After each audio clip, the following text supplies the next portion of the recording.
जी बिल्कुल, मैं हूँ आपका अपना मेज़बान मोहम्मद सुलेमान मौज़म और आप देख रहे हैं ट्रू न्यूज़।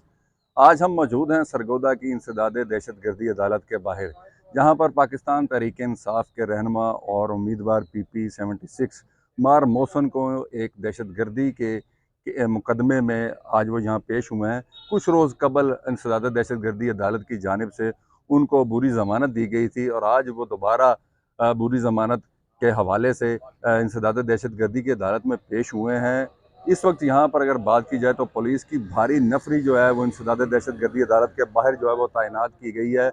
और जो उम्मीदवार और पाकिस्तान तहरीक इंसाफ के रहनुमा है मार मोहसन रज़ा, वो इस वक्त इंसदाद दहशतगर्दी की अदालत के अंदर मौजूद हैं और पुलिस जो है वो 16 MPO का आर्डर लेके इस वक्त अदालत के अंदर गई है और उनका कहना है कि हमने इनको 16 MPO के ऑर्डर के तहत अरेस्ट करना है। तो ये इस वक्त की यहाँ की मौजूदा इस वक्त की ताज़ा तरीन सूरत हाल है और मैं आपको ये अपडेट दे रहा हूँ कि उनकी अब बुरी ज़मानत हो चुकी है, लेकिन पुलिस उनको 16 MPO के जो मुकदमा है उसके अंदर गिरफ़्तार करने के लिए यहाँ पर पहुँची है। यहाँ पर सहाफ़ी हज़रात की बड़ी तादाद यहाँ पर मौजूद है, मुख्तलिफ़ चैनल्स के जो रिपोर्टर्स हैं और कैमरा मैन हैं वो यहाँ पर मौजूद हैं। इसके साथ वकला की जो बड़ी तादाद है वो इस वक्त इंसदाद दहशतगर्दी अदालत के अंदर मौजूद है और वकला का ये कहना है कि हम किसी भी सूरत मार मोहसन रज़ा को पुलिस के हैंड ओवर नहीं करेंगे। इस वक्त पुलिस के साथ वकला के जो कहा जाए कि मुज़ाकरात जारी हैं, 4 थानों के जो SHO साहिबान हैं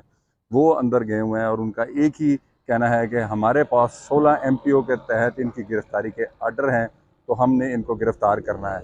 और अब देखना ये है कि पुलिस उनको गिरफ़्तार करने में कामयाब होती है या नहीं होती।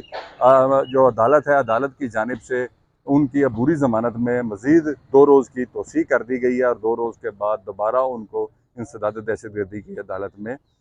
बुलावे का कहा गया है कि वो यहाँ पर दोबारा पेश हों, अपने मुकदमे का सामना करें। तो ये मुकदमा यादगार शोहदा पर होने वाली तोड़ फोड़ के हवाले से कायम किया गया था, जहाँ पर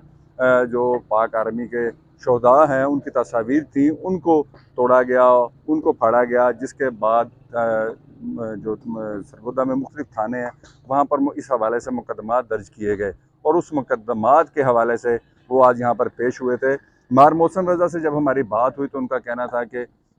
तहरीक इंसाफ के किसी कारकुन की जानिब से इस तरह का अमल नहीं दोहराया गया। ये कुछ मखसूस लोग थे, नामालूम अफराद थे, जिनकी जानिब से ये अमल दोहराया गया और वो उनका एक ही मकसद था कि इसका इल्ज़ाम पाकिस्तान तहरीक इंसाफ पर लगाया जा सके। अब देखना ये है कि इस बात में किस हद तक सदाकत है। तफ्तीशी अदारे इसको तफ्तीश करते हैं और उसके बाद इसके अंदर जो तोड़ फोड़ करने वाले अफराद हैं उनको गिरफ़्तार करते हैं और उसके बाद क्या हक़ाइक़ सामने आते हैं, तो इंशाअल्लाह हम इस पर भी आपको अपडेट देते रहेंगे। आप देखते रहें ट्रू न्यूज़। बहुत शुक्रिया।